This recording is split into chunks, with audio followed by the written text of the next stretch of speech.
ગુજરાતમાં 10 જૂન સુધીમાં નૈઋત્યના ચોમાસાનું આગમન થઈ જાય તેવી સંભાવના હતી, પરંતુ હવે ચોમાસા માટે રાહ જોવી પડે તેવી સ્થિતિ સર્જાઈ। હાલ જળસ્તરમાં પણ સતત ઘટાડો થઈ રહ્યો છે। ગુજરાતના 206 જળાશયોમાં હાલ સરેરાશ 44.82% જળસ્તર છે।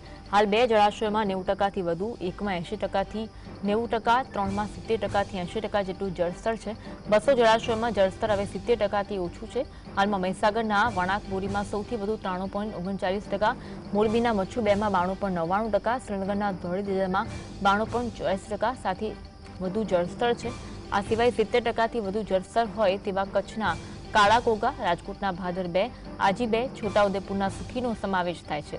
હાલ કચ્છના 20 જળાશયોમાં સૌથી ઓછું 20.78%, સૌરાષ્ટ્રમાં 141 જળાશયોમાં 28.47%, ઉત્તર ગુજરાતના 15 જળાશયોમાં 29.56% જેટલું જળસ્તર છે।